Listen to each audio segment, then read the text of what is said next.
Labeled a useless high school grad and thrown out by my family of doctors, I met them again at my sister's wedding. My mother said, "Why is this defect here?" I smiled and said, "You have no idea who I am now, do you?" I never thought I'd be back in this suffocating ballroom, surrounded by the same people who once made me feel like I was worth less than dirt. But here I am, standing at the entrance of the Grand Marriott, watching my sister Emma's wedding reception unfold before me. The irony isn't lost on me. The same family that threw me out like yesterday's trash is now celebrating while I'm about to deliver the biggest reality check of their lives. Let me back up and tell you how I got here. Growing up as the youngest in the Patterson family was like being the broken toy in a collection of pristine dolls. My parents, Dr. Richard Patterson and Dr. Margaret Patterson, were both renowned surgeons at Johns Hopkins. My older brother David was in his second year of medical school at Harvard, and my sister Emma was completing her residency in pediatric surgery. Then there was me, Sarah, the family disappointment who couldn't even get into a decent college. The pressure started early. While other kids were playing video games or hanging out with friends, I was being tutored in advanced mathematics, forced to shadow doctors during summer breaks, and constantly reminded that anything less than perfection was unacceptable. My parents had our entire lives mapped out. We'd all become doctors, join the family practice, and continue the Patterson legacy of medical excellence. The problem was, I hated everything about medicine. The sight of blood made me queasy, the smell of hospitals gave me anxiety attacks, and the thought of cutting into someone's body made me want to vomit. But more than that, I was genuinely terrible at science. No matter how many tutors my parents hired or how many hours I spent studying, I couldn't grasp complex biological processes or memorize the endless terminology. My grades reflected my struggles. While David and Emma sailed through high school with perfect GPAs, I was fighting to maintain a C average.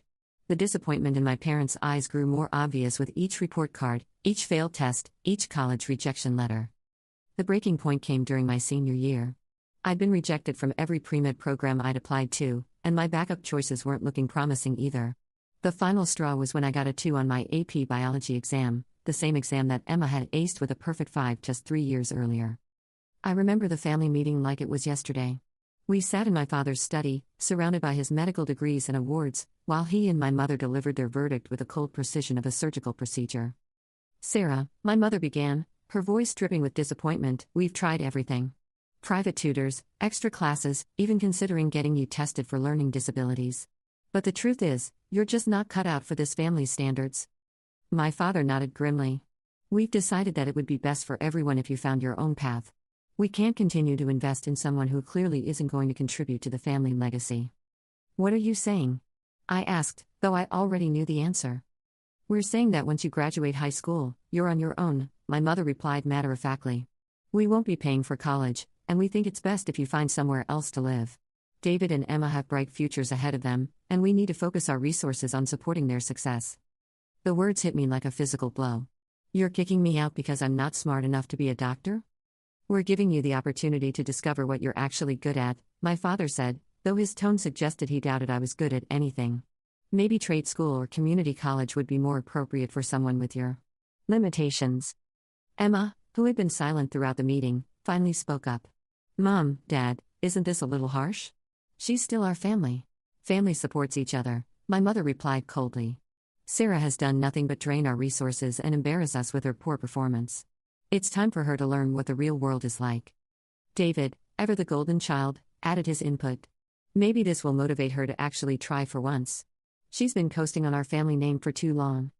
That night, I packed my belongings into 2 suitcases and prepared to leave the only home I'd ever known. As I was loading my car, Emma approached me with tears in her eyes. "I'm sorry, Sarah. I tried to talk them out of it, but you know how they are once they've made up their minds." "No, you didn't," I replied, unable to hide the bitterness in my voice. "You sat there and watched while they destroyed me. You're just as bad as they are." Emma looked hurt, but I was beyond caring. "Where will you go?" "I'll figure it out. I always do." And I did figure it out, though not in the way anyone expected. I moved in with my friend Jessica, whose family had always been kind to me. Her parents, both teachers, welcomed me with open arms and helped me apply for financial aid and scholarships. I enrolled in the local community college, initially just to prove I could do something right. But something unexpected happened. I discovered I was actually good at things, just not the things my family valued.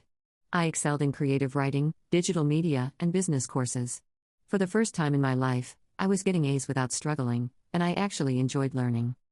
My English professor, Dr. Martinez, pulled me aside after class one day. "Sarah, have you ever considered journalism or content creation? You have a real talent for storytelling and connecting with people." That conversation changed everything. I started a blog about my experiences as a community college student, sharing stories about overcoming family expectations and finding your own path.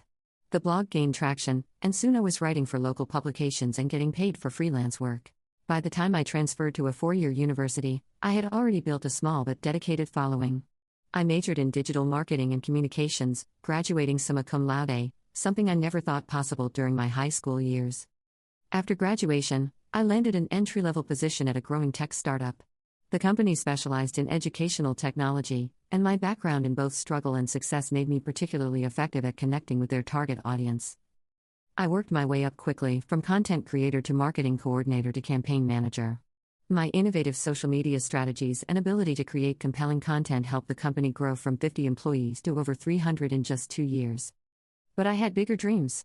Using the skills I'd learned and the network I'd built, I started my own digital marketing agency, focusing on helping small businesses and startups build their online presence. My personal story of overcoming adversity resonated with entrepreneurs who were also fighting against the odds. The agency grew rapidly. Within 3 years, we had major clients across the country, a team of 25 employees, and annual revenue in the millions. I was featured in Forbes 30 Under 30 list, gave talks at marketing conferences, and built a personal brand around authentic storytelling and perseverance. During this time, I had zero contact with my family. They had made it clear that I was no longer welcome in their lives, and I was too focused on building my own success to care about repairing those relationships. Occasionally, I'd hear updates through mutual friends or social media. David had completed his residency and joined a prestigious practice. Emma had gotten engaged to a fellow surgeon named Michael. My parents continued their work at Johns Hopkins, apparently never mentioning their youngest daughter who had failed to meet their standards. I was genuinely happy with my life. I had built something meaningful from nothing, surrounded myself with people who valued me for who I was, and found success on my own terms. The girl who had been labeled a useless high school grad was now running a multi-million-dollar company and speaking at industry events. Then, 6 months ago, I received an unexpected message on LinkedIn from Emma. The message was brief and somewhat formal. "Hi Sarah, I hope you're doing well. I'm getting married next month and would like to invite you to the wedding. I know things ended badly between us, but I'd really like you to be there. Please let me know if you can make it." My first instinct was to decline. Why would I want to subject myself to a room full of people who had either participated in or witnessed my humiliation? But something about the invitation intrigued me. Maybe it was curiosity about how they'd all turned out, or maybe it was a desire to show them exactly what they'd thrown away. I decided to accept, but I wasn't going to just show up quietly and hope for the best. If I was going to face my family again, I was going to do it on my own terms. I spent weeks preparing for the wedding. I had a custom dress made by a designer whose work I'd admired, got my hair and makeup done by professionals, and even hired a photographer to document the event. Not because I was vain, but because I wanted to remember this moment, the moment I proved to my family that their assessment of me had been completely wrong. More importantly, I prepared mentally. I practiced conversations, anticipated their reactions, and reminded myself of everything I'd accomplished. I wasn't the scared, insecure teenager they'd rejected. I was a successful businesswoman who had built something meaningful from nothing. The wedding ceremony itself was beautiful. Emma looked stunning in her designer gown, and Michael seemed like a decent guy. I sat in the back, observing the family dynamics I'd once been excluded from. My parents looked exactly as I remembered them, stern, serious, and utterly focused on maintaining their image of perfection. During the ceremony, I noticed several family members stealing glances at me. Word had apparently spread that the black sheep had returned, and people were curious about what had become of me. I smiled politely and kept my thoughts to myself, knowing that the real show would come at the reception. The reception was held in the hotel's grand ballroom, with elaborate floral arrangements and a live band. I arrived fashionably late, wanting to make an entrance. As I walked through the doors, conversations seemed to pause as people tried to process who I was. I looked good, and I knew it. Success had given me a confidence I'd never possessed as a teenager, and I carried myself with the poise of someone who had nothing to prove but everything to show. I made my way to the bar, ordered a glass of champagne, and began working the room. I reintroduced myself to relatives I hadn't seen in years, shared updates about my life, and handed out business cards to anyone who seemed interested. The reactions were mixed. Some people were genuinely impressed by my success, while others seemed skeptical or confused. I was having a pleasant conversation with my cousin Mark, who worked in finance, when I heard a familiar voice behind me. "Excuse me, I think there's been some mistake. This is a private event." I turned around to find my mother standing there, looking exactly as imperious as I remembered. She was wearing an expensive navy dress and had her hair pulled back in the same severe style she'd worn throughout my childhood. Her eyes were cold and calculating as she looked me up and down. "Hello, Mother," I said calmly, taking a sip of my champagne. Her expression shifted from confusion to recognition to something approaching horror. "Sarah?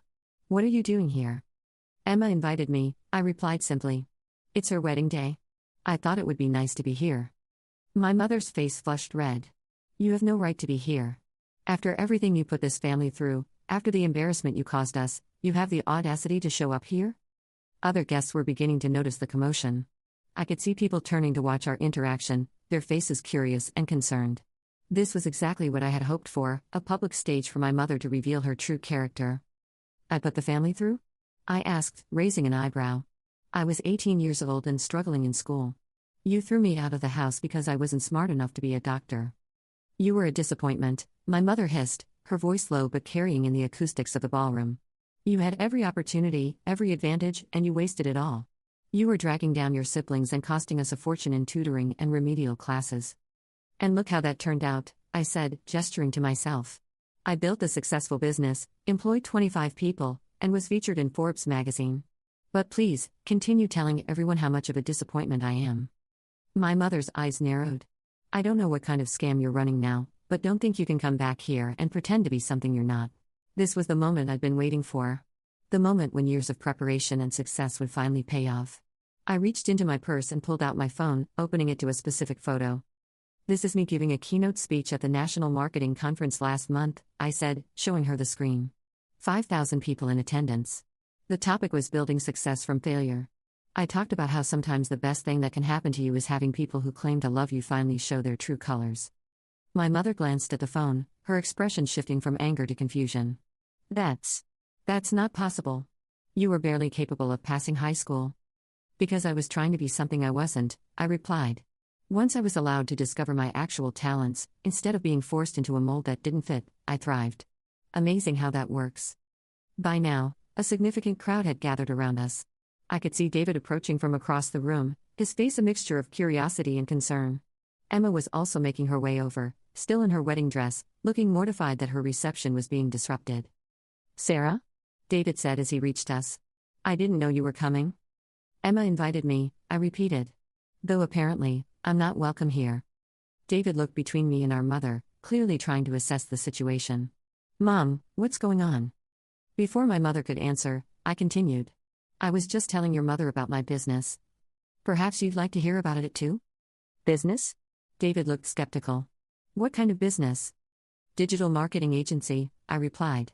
"We specialize in helping companies build their online presence and connect with their target audiences. Last year, we generated over $3 million in revenue." David's expression shifted from skepticism to surprise. $3 million?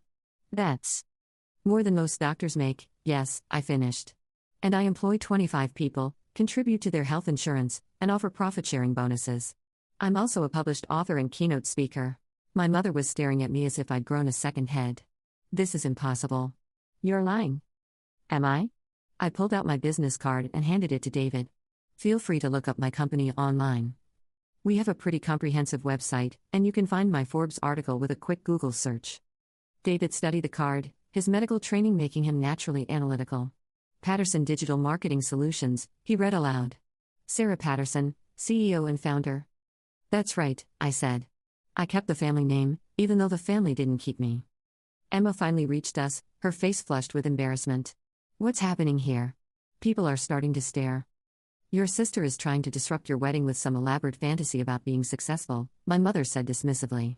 "She's probably having some kind of mental breakdown." "It's not a fantasy," I said calmly. "But I understand why you'd think that. After all, you were so convinced I was worthless that you threw me out rather than try to help me find my path." "Sarah," Emma said quietly, "maybe we should talk about this later. This is my wedding day." "You're absolutely right," I agreed. "This is your day, and I don't want to ruin it. I just came to congratulate you and show the family how things turned out." I turned to address the crowd that had gathered. "I apologize for the disruption, everyone. I was just catching up with my family after not seeing them for several years. Please, continue enjoying this beautiful celebration."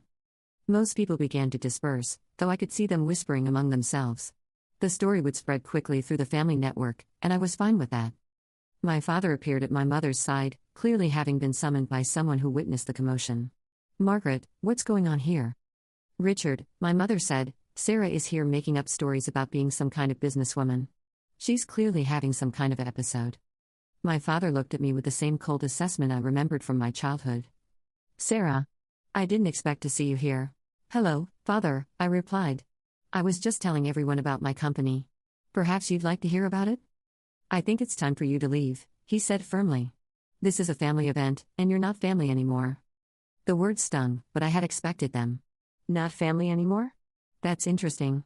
Because I've been thinking about that a lot lately. What makes someone family? Is it blood? Is it love? Is it support during difficult times? "Sarah, please," Emma said desperately. "Can we just—" "No, let her continue," my father interrupted. "I'm curious to hear what she has to say." I took a deep breath, knowing this was my moment. Family supports each other. Family believes in each other. Family doesn't abandon an 18-year-old because she's not good at the same things they are. "We gave you every opportunity," my mother interjected. "We spent thousands of dollars on tutoring and resources, and you squandered all of it. You spent thousands of dollars trying to force me into a mold that didn't fit," I corrected. "You never once asked what I was actually good at or what I wanted to do with my life.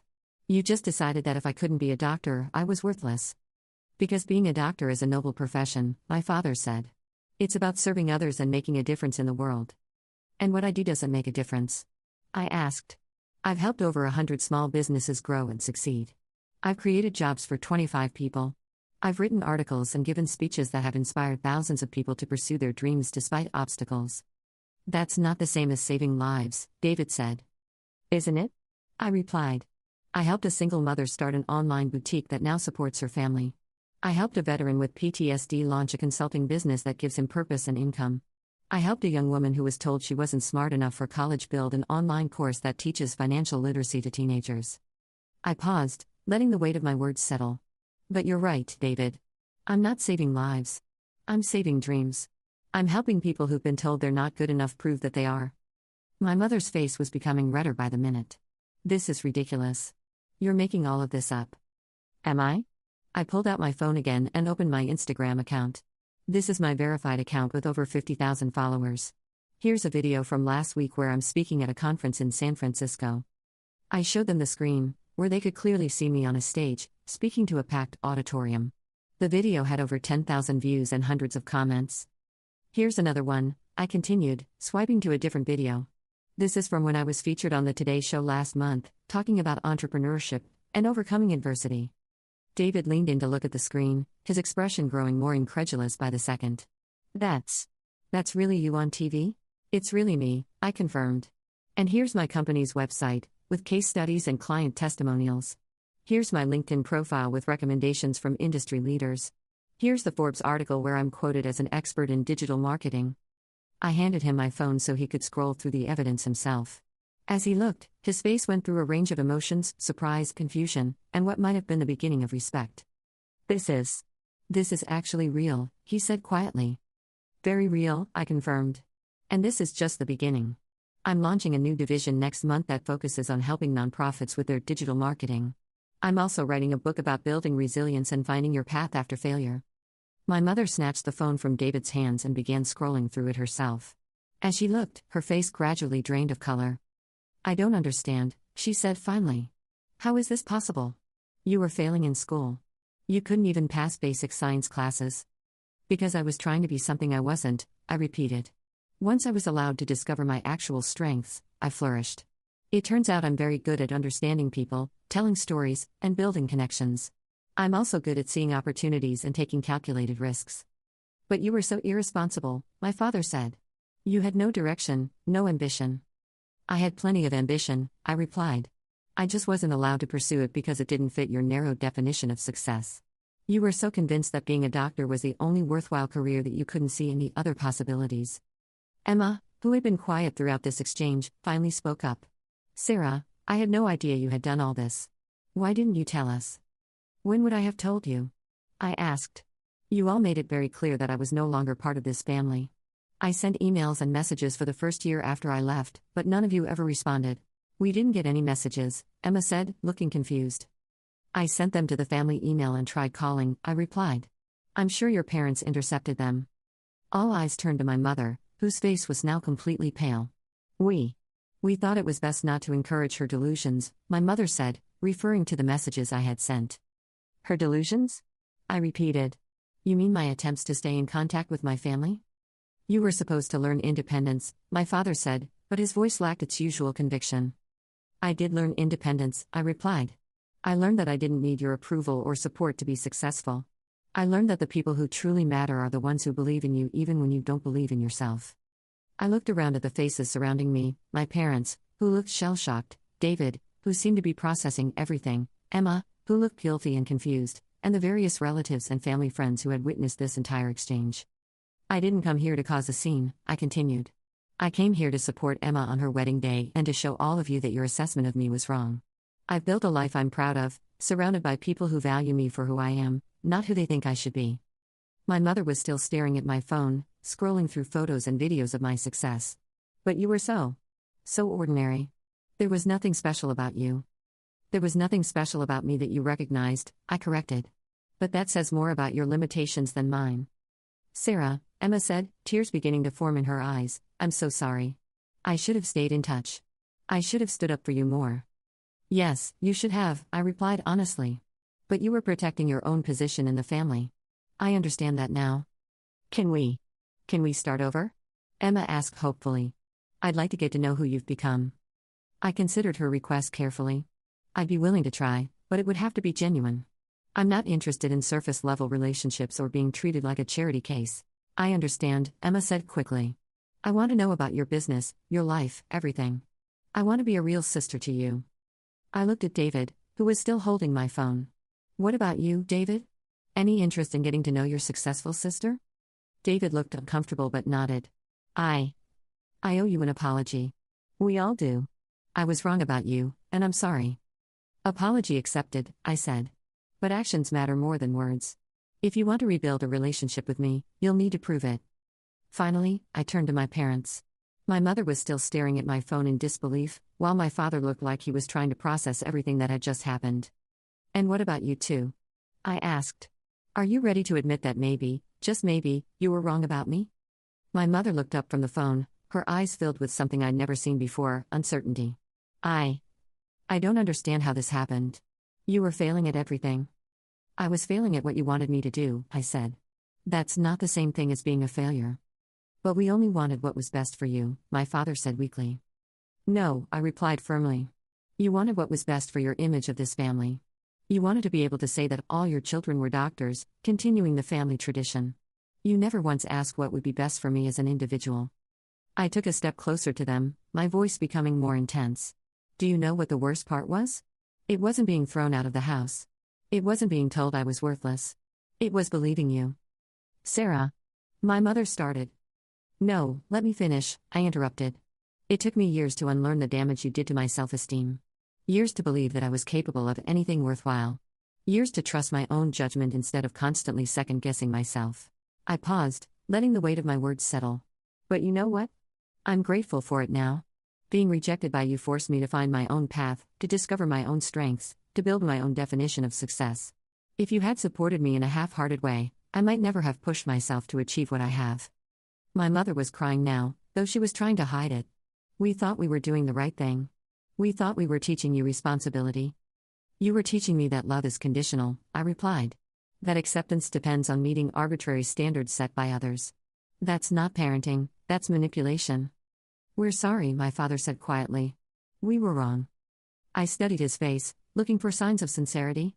Are you sorry because you were wrong, or are you sorry because I turned out to be successful despite your predictions? He was quiet for a long moment. Both, he admitted finally. I'm sorry we hurt you, and I'm sorry we were so blind to your potential. And I'm sorry we missed out on watching you grow into this remarkable woman, my mother added, her voice breaking. I felt my own eyes beginning to fill with tears, but I held them back. I appreciate the apologies, but they don't erase the damage. They don't give me back the years I spent thinking I was worthless. They don't give me back the family support I needed when I was struggling to build my business. What can we do? Emma asked. How can we make this right? I looked around at all of them, these people who had once been my whole world and were now essentially strangers. I don't know if you can make it right. But if you want to try, it starts with accepting me for who I am, not who you think I should be. We do, David said quickly. We accept you. Do you? I asked. Because I'm not just successful now. I'm still the same person who hated biology class and got queasy at the sight of blood. I'm still the person who chose creativity over conformity, who values relationships over recognition, who believes in taking risks rather than playing it safe. We understand, my mother said. We see that now. I hope you do, I replied. Because I'm not going to change to fit into your idea of what this family should be. I've built my own life, my own values, my own definition of success. If you want to be part of that life, you'll need to accept it on my terms. The ballroom had grown quiet around us. Most of the other guests had returned to their conversations, but I could sense that our family drama had become the unofficial entertainment of the evening. I think we should continue this conversation another time, I said. This is Emma's wedding day, and I don't want to overshadow it any more than I already have. Thank you, Emma said gratefully. But I'm glad you're here. I'm glad I know the truth now. I turned to address the group one final time. I want to be clear about something. I didn't come here to humiliate anyone or to get revenge. I came here to show you that the person you threw away was worth keeping. I came here to prove that your assessment of me was wrong. I paused, looking at each of them in turn. I've succeeded beyond anything you thought possible. I've built a business, inspired others, and created a life that has meaning and purpose. I did it without your help, without your support, and without your belief in me. You have, my father acknowledged. You've exceeded every expectation. Not every expectation, I corrected. I've exceeded your expectations. I've lived up to my own expectations, which were always higher than yours. With that, I finished my champagne and set the glass down on a nearby table. I'm going to go now. Emma, congratulations on your wedding. You look beautiful, and I wish you all the happiness in the world. Will you stay in touch? Emma asked hopefully. Maybe, I replied honestly. We'll see how things go. I turned to David. Congratulations on your success as well. I hope you find fulfillment in your career. Thank you, he said. And congratulations on yours. Finally, I faced my parents. I don't know what our relationship will look like going forward, if we have one at all. But I want you to know that I forgive you. Not because you deserve it, but because I deserve to be free of the anger. Thank you, my mother whispered. But, I continued, forgiveness doesn't mean forgetting. It doesn't mean pretending this didn't happen. It means choosing to move forward without letting the past define my future. I took a deep breath, feeling lighter than I had in years. I've proven everything I needed to prove tonight. I've shown you who I really am, and I've shown myself that I don't need your validation to be successful or happy. As I turned to leave, I heard my mother call out behind me. Sarah, wait. I turned back to face her. You asked me why I called you a defect, she said, her voice barely above a whisper. And you asked if I knew who you were now. I waited for her to continue. I know who you are, she said, tears streaming down her face. You're the daughter I should have supported. You're the success story I should have been proud of. You're the person I should have believed in from the beginning. I felt my own tears threatening to fall. And I'm sorry it took me seeing proof of your success to realize that you were never the problem. We were.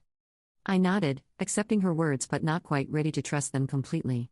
I hope you mean that. I do, she said. I hope someday you'll give us a chance to prove it. I left the reception that night with a sense of closure I had never expected to find.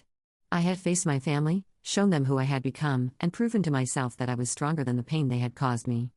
The drive home gave me time to process everything that had happened. I realized that the person I had become was not despite their rejection, but because of it. Their lack of faith in me had forced me to find faith in myself. Their narrow definition of success had pushed me to create my own. I pulled into my driveway and sat in my car for a moment, looking at the house I had bought with my own money, filled with achievements I had earned through my own efforts. I thought about the team of people who worked for me, the clients who trusted me, the audiences who listened to my speeches. I had built something real and meaningful from nothing. I had taken the pain of rejection and transformed it into the fuel for success. I had proven that sometimes the best thing that can happen to you is having the people who are supposed to love you show you who they really are. As I walked into my house, I felt a sense of peace I had been searching for my entire adult life. I had finally answered the question that had haunted me since I was 18 years old: was I really as worthless as my family had made me feel? The answer was clear. I was not worthless. I was not a defect. I was not a failure. I was Sarah Patterson, CEO and founder of a successful company, published author, keynote speaker, and proof that sometimes the greatest success comes from the deepest rejection. And that was enough.